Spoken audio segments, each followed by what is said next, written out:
Hello all, and welcome to Q&A. Made it this week. It's been very touch and go. There's a lot to do during the week now. So, whereas normally sometimes I used to finish early and I'd have time to catch up on stuff. No, and there's been a few weekends and stuff where you've been going with a new firm, absolutely flat out. Very, very busy before Christmas. But stuff needs to be done, so it needs to be done.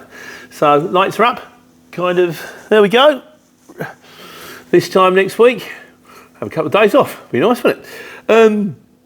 Shane Hardy says, hopefully Q&A can become a regular thing again. Hope you're doing okay. I'm doing my best, Shane. I'll hopefully, again, it probably might be shorter because there's probably only going to be one video a week. But yeah, I'm trying to get back on board. There's no reason at all why not, Dale Steele says, wow, new driver, they've already roped you into working Sundays. Dale, I'm all in with this firm. They're a good firm and they're going places. And like I said to the guy when I came on board, I I will do everything that is necessary to make this succeed. And, if you get in at the base level and you throw your all into it, I like to hope that as the firm grows, that will be acknowledged and appreciated. And at the same time, if you want the firm to grow, you've got to throw yourself in at base level. So that's exactly what I'm doing right now. If they want me to do it, I'll do it. I've always said, I'm not afraid of the collar, as long as I get paid for it. And they're looking after me, so I can't complain, So, and Jasdeep Chappelle says, he said, Pete, I'm surprised you've taken the opportunity, as you mentioned you'd never worked for someone else, and where you could work 10 hours, what you would have made up in one job, you could have done in 4 hours type thing. Surprised you changed, especially as the HX is busy on the lead up to Christmas. Also surprised you've done it now. It was, don't get me wrong, it was kind of a choice that I made with everything that was going on in my life at the time, which is not particularly, there's a few things that have gone on which are not according to plan. Having said that, I'll take you up on a few things now. You say the CX has been very busy on the lead up to Christmas. Well, you also say traditionally it is. Can't say I found that. Whereas before I used to see up to 200 jobs, I'm now seeing up to 40. And I'm starting to wonder, is it heading in one direction?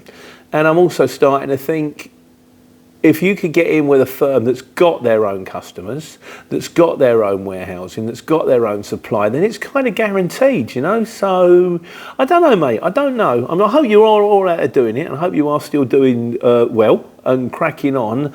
But I'm starting to think now might be the time of life where a little bit of stability, a little bit of guarantee, a little bit of backup, having something behind me wouldn't be the end of the world. So Transport IT is where we're going. Drummer D, because I just did the trip up to Inverness. He said, Pete, things are looking up, get some footage for the trip. I've taped all of it. Frustratingly, also on the lead up, I taped Dundee. And because I did that the week before, I think that was a good one as well, because Dundee looked really particularly nice. I've got some pictures on my phone with they're big on cartoons up there. They've got Dan Dare and Minnie the Minx, and it must be maybe the Dandy come from Dundee, I don't know, and the snow thing. And then somehow I've gone on the computer and I've lost it all. It's all gone, all the files gone. I think it must have said permanently delete files, and I'll click yes instead of no. Gone to recycle bin, it's not there.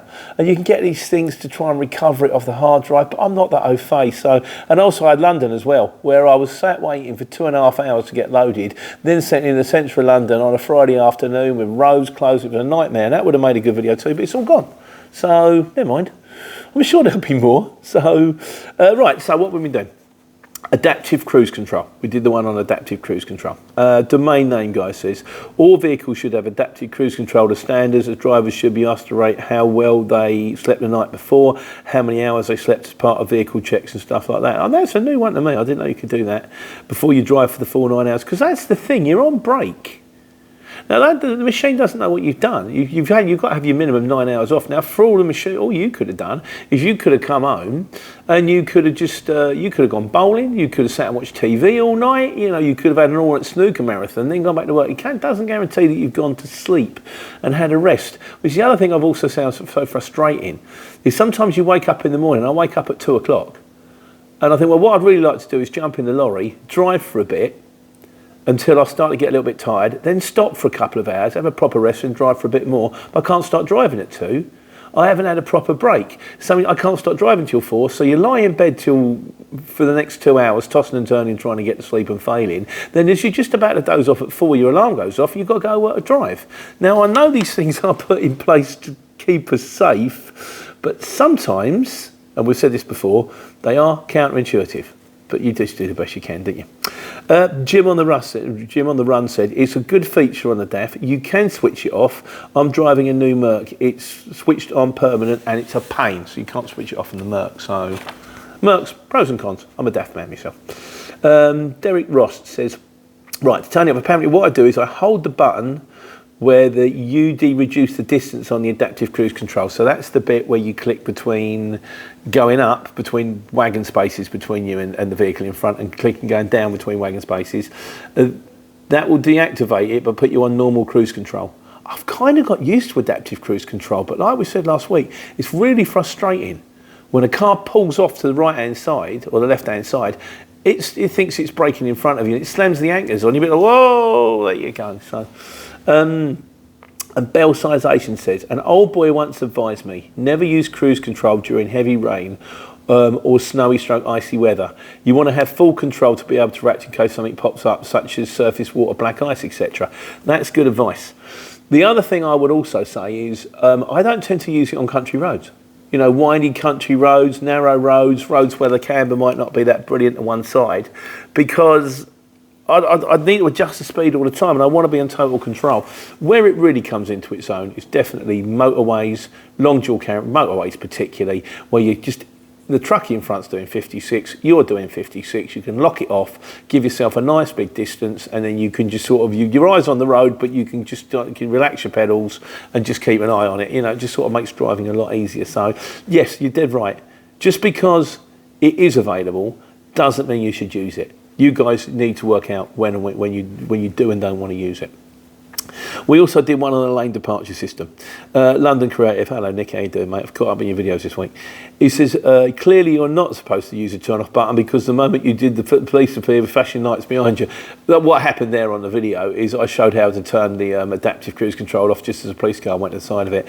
What I've now worked out with the lane departure system is I start driving, and the second it goes, which it does within the first 5 minutes of me driving, I turn it off. It's a real pain. It's just an annoying noise that it gets pumped at you when you're driving perfectly fine for no apparent reason. But I guess DAFs will work this one out. Maybe they'll get better at it. Maybe, like I say, in an early morning, if you aren't feeling 100% awake and you're on a motorway journey, it might be worth having. Otherwise, it's just, in my personal opinion, an absolute nose. Hungry? Yeah, it was hungry. Right, just a couple from the wires, guys.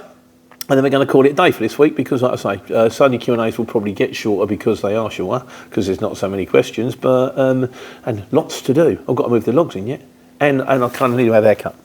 I don't know why my wife says I need a haircut. I think it's fine. And shave, and just lots to do.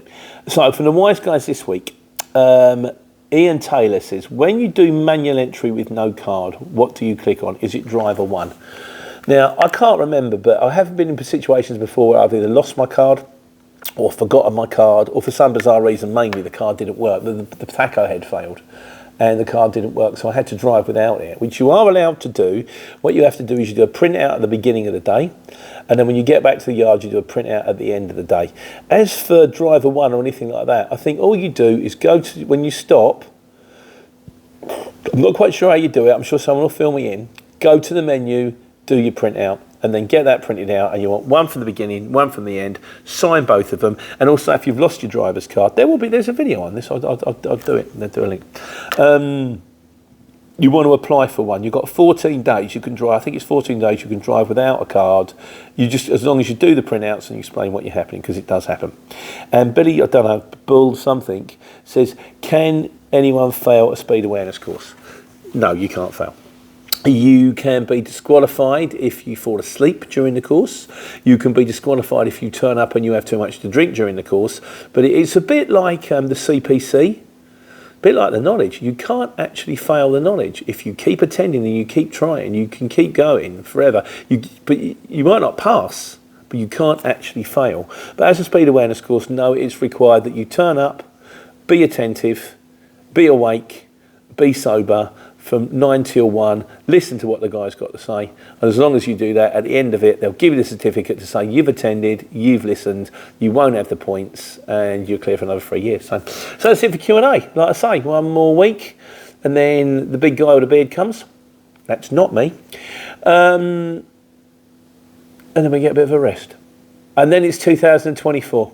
See what the new year brings. But in the meantime, 1 week left to go. 1 week, the busy week. No, it's actually not the busy week. Things start to shut down now. Construction's pretty much shutting down. Things will be shutting down. But still a chance to take care and take money.